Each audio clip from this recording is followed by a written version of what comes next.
क्यों कर रहे हो तुम? और हम करते हैं, पूरा अथाह समुद्र होगा, उसमें से ऐसे हम अंजुलि भर जल उठा लेंगे, और अब ये जो जल है ये हमारे लिए विशिष्ट हो जाता है। कृष्ण कह रहे हैं गौर से देख, कुछ विशिष्ट नहीं है उसमें, बस तुमने उससे जी लगा लिया है। आचार्य जी, दूसरा प्रश्न मेरा निष्काम कर्म से संबंधित है। जैसे अध्याय 4 के 14वें श्लोक में नमाम कर्माणि लिम्पति, कौन सा अध्याय 4 का 14वां श्लोक, बाद में चौथे पे आएंगे। ठीक है, थैंक यू।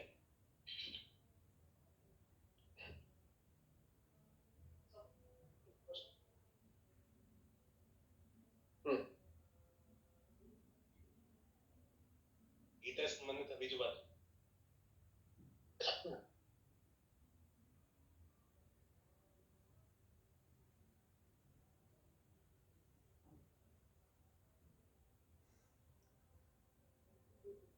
आचार्य जी ने कभी बदल दिया, अभी कोई ये मांग लेगा ब्लैंक चेक दे के फिर से। प्रकृति से रिश्ता उपयोगिता का है।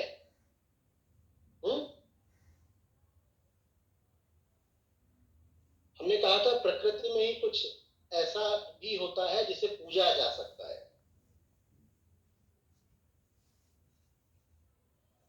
और कुछ ऐसा भी होता है जिसे तोड़ा भी जा सकता है। प्रकृति से जो भी संबंध बनाना है, किसकी दिशा में बनाना है? आत्मा की दिशा में। तो प्रकृति में अगर किसी का वध करना है तो वो मात्र इसी शर्त पर स्वीकार्य हो सकता है कि आत्मा हेतु वो आवश्यक हो। होलोकॉस्ट, यही था ना सवाल। वरना ये मत कह देना कि गीता तो निर्मम हत्या की अनुमति देती है कि मार दो मार दो मार दो, ऐसा कहा गया है। हिटलर के एक जनरल थे, वो बोलते थे गीता मुझे बहुत पसंद है। गीता कहती है कि रखा क्या, शोक करना ही नहीं है, शोक की कोई जरूरत ही नहीं है, मार दो।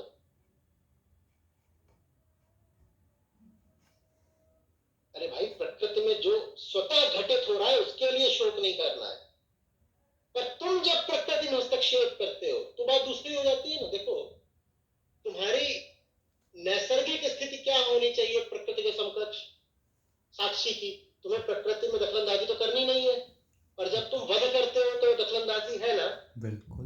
वो सिर्फ एक उद्देश्य से हो सकती है, या तो स्वयं आत्मा तक जाना या दूसरों को आत्मस्थ होने में सहायता करना। नहीं तो तुमने प्रकृति में किसी को मार कैसे दिया? तुमने कैसे मार दिया? प्रकृति में एक जीव है, चाहे वो छोटा सा मुर्गा हो, बकरा हो, चाहे कोई मनुष्य हो, तुमने कैसे मार दिया उसको? सिर्फ एक चीज है जो किसी जीव की जान से बड़ी हो सकती है, वो क्या? मुक्ति। मुक्ति, यह मुक्ति दांव पर लगी है, इसलिए कृष्ण कह रहे हैं कि मार दो। नहीं तो नहीं कहते थे कि मार दो, शोक करने की क्या बात है, ऐसे मारते चलो जो भी मिल रहा है। मारना भी क्या है? प्रकृति में हस्तक्षेप, लिप्तता। हम क्यों लिप्त हो? हमें नहीं लिप्त होना। आदर्श तौर पर तो यह होना चाहिए कि वो रही प्रकृति, ये रहा पुरुष, और पुरुष प्रकृति का मात्र दृष्टा है। जब आप युद्ध करते हो तो आप दृष्टा तो रहे नहीं ना। तो कब प्रकृति से हमें संलग्न होना है? जब संलग्न होना आत्मा की दिशा में उपयोगी हो। प्रकृति से रिश्ता हमारा उपयोगिता का है।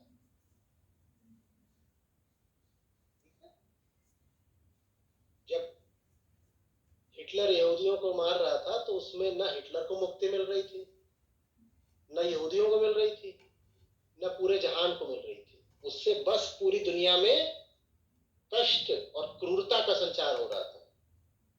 तो वो चीज कहीं से भी मान्य नहीं।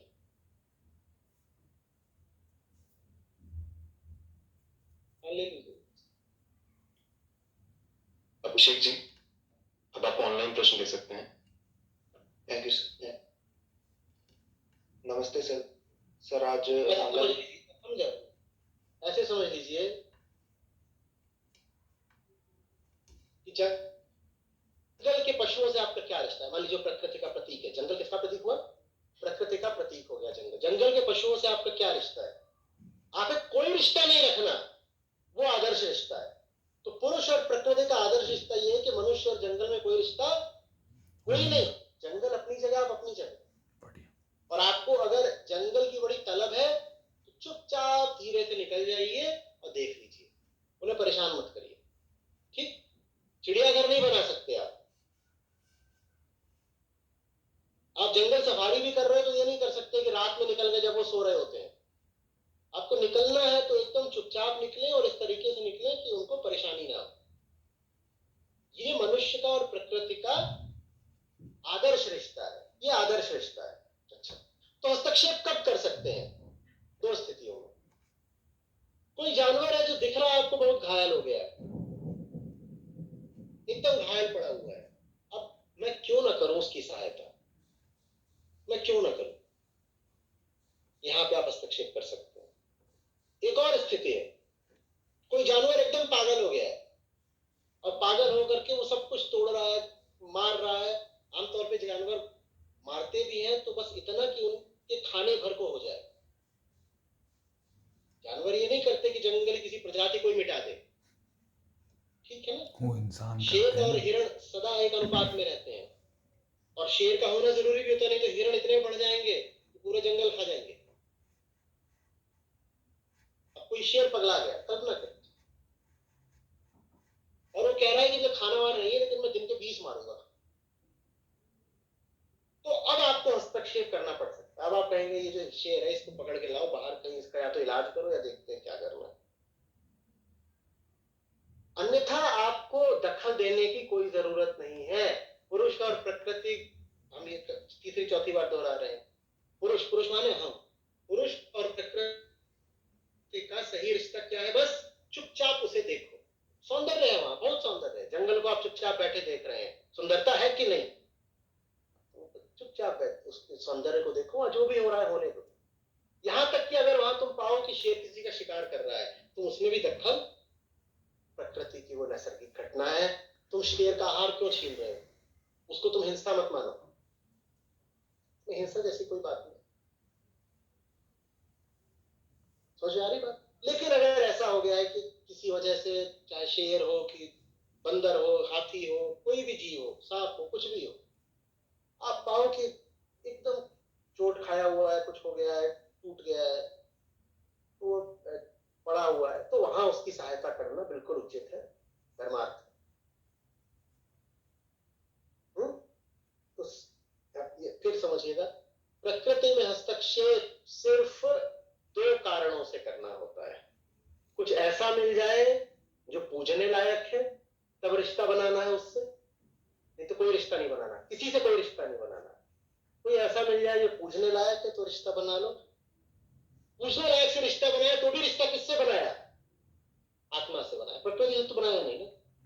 और कोई ऐसा मिल जाए जो उधर जाने में, आत्मा की ओर जाने में बाधा बनता था तो उसको तोड़ दो।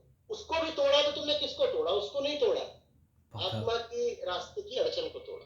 अन्यथा प्रकृति के बस साक्षी साक्षी बन रहे हो। स्पष्ट है?